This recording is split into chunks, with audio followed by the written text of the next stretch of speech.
5, 4, 3, 2, 1.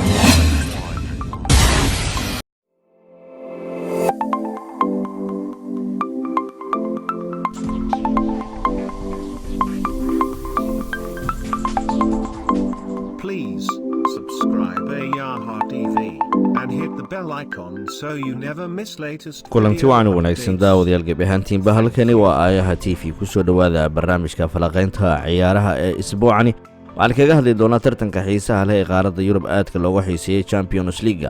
ayaa wareegiisii kuwaad soo idlaaday oo kooxaha dhan ay wada ciyaareen waxaan idin tawin doonaa anigu waa Maxamed Daawud Umar Maxamed Yobe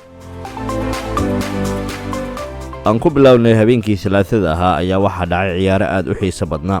kooxda Barcelona ayaa waxa ay u martisay kooxda Borussia Dortmund ee ka socota dalkaasi Jarmalka ciyaartaasina waxay ku soo dhamaatay eber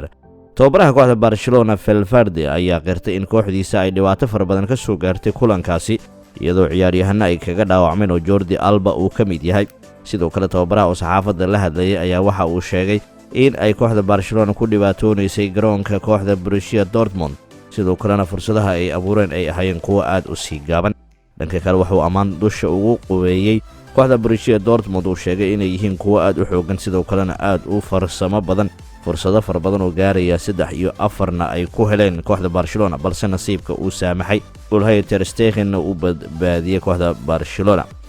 kulan kale oo aad u xiiso badnaa Group E ayaa waxa wada ciyaara kooxaha Liverpool iyo kooxda kale ee Napoli ka socda dalkaasi Talyaaniga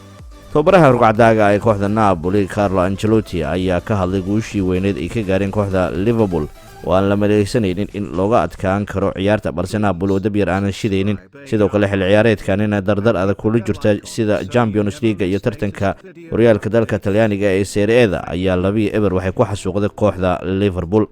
ciyaarta ayaa waxay ahayd mid isku dheelitiran inta badan kooxda Liverpoolna waxay heleen fursado iyadoona ciyaaryahan Mohamed Salah dhowr fursadoodna uu ka qasaariyay sidoo kale Sadio Mane ayaa ka mid ahaa ciyaaryahanada ka muuqday kulankaasi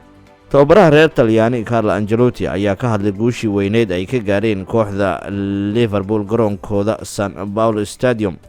kooxda martida loo ahaa ee Napoli ayaa guul weyn ka gaartay Liverpool iyadoo garoonkeeda ku ciyaarayso kulankaasi oo daahfurka uu ahaa xilli ciyaareedka 2019-2020 kadibna 2-0 ayay kaga adkaatay kooxda Napoli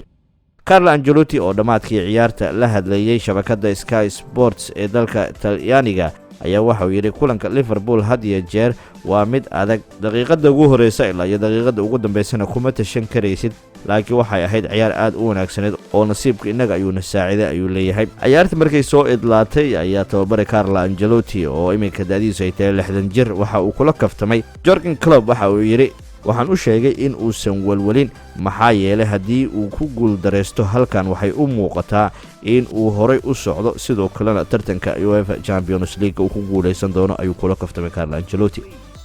waxa wareega koowaad ee ciyaaray thalathadiina waxay isku arkeen sida tan Group E waxa ku wada jir Napoli iyo Liverpool 2-0 Napoli ay ku adkaatay kooxda Salzburg 6-2 kooxda Gent ee dalkaasi Belgiumka ka socota ay kaga badisay iyo sidoo Inter Milan iyo sidoo kale kooxda Slavia ayaa iyaguna isku garab dhacay 1-1 ay isla dhaafi waayeen Borussia Dortmund iyo kooxda kale Barcelona eber ay isku garab dhaceen Group G waxa ku wada jira Lyon iyo kooxda kale Gent waxayna ku dhamaatay ciyaartooda 1-1 halka kooxda Benfica iyaduna 2-1 looga adkaaday oo ay ka adkaatay kooxda RB Leipzig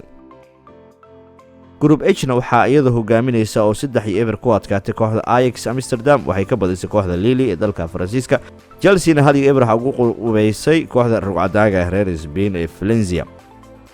waa tahay ciyaarihii kale xalayta la ciyaaray ayaa iyaguna waxa ay ahaayeen kuwo wacdarahoodii wata iyagoo ay wada kulmeen kooxa magac iyo sharaf weyn ku leh tartanka UEFA Champions League balse Group A ayaan ku hormaraya kooxda Braga iyo Galatasaray ayaa wada ciyaaray eber ay isku garab dhaceen kooxda kale ee Paris Saint-Germain ayaa waxa u soo martisay kooxda Real Madrid oo iyadu ah kooxaha ugu cadcad Champions League waxaana afka ciida loogu daray 3-0 oo ay kaga adkaatay kooxda PSG waxa ciyaarta laga qoray waxyaabo fara badan oo laga diiwaan geliyay ayaa waxa kamid ah in ciyaaryahan ka soo taga Real Madrid 2 gool uu ka dhaliyo tartamada UEFA Champions League markeedii labaad xalayto ay dhacday waxaana sidaa sameeyay ciyaaryahan Di Maria horeyna waxa uu sameeyay ciyaaryahan Huntelaar oo xilligaasi 2015 ku sugnaa kooxda Schalke Ovo. Huntelaar oo ciyaaryahan reer Netherland. Group B ayaa iyaguna wada ciyaaray. Kooxda Tottenham ayaa 2 gool oo aad u xaraga lahaa ku hormartay, balse waa laga keenay kooxda taageeraha xoog badan ee dalkaasi Greega Olympiacos ayaa 2-2 ay isla galeen. Bayern Munchen waxay iyadu 3-0 afka ciida u dartay kooxda Red Stars, waxaana kooxdaasi looga adkaaday 3-0. Group C waxaa ku wada jira kooxda Atlanta ayaa soo martisay, waxayna u soo martisay kooxda Dinamo Zagreb, waxaana 4-0 ku adkaatay kooxda Dinamo. Shakhtar Donetskna 3-0 waxaa ku xasuuqday kooxda Manchester City oo u muuqatay in goolal intaa ka badan ay kaga adkaa kareen, balse Gundogan iyo Sterling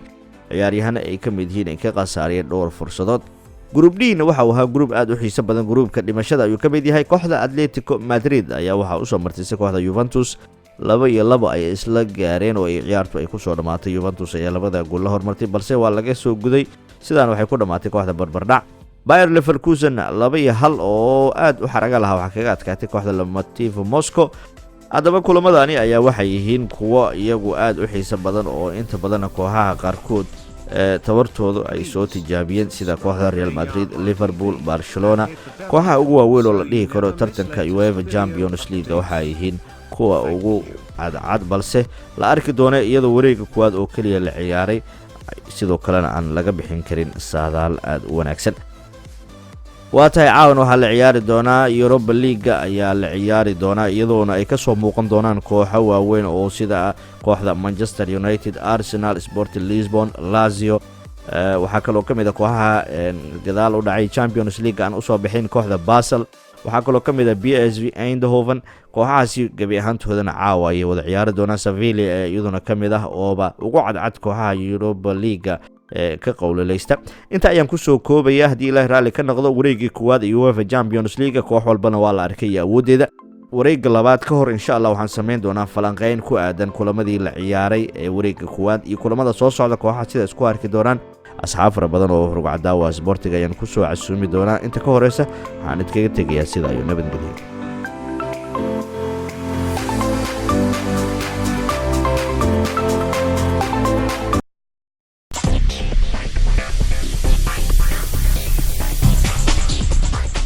Please subscribe Ayaha TV and hit the bell icon so you never miss latest video updates.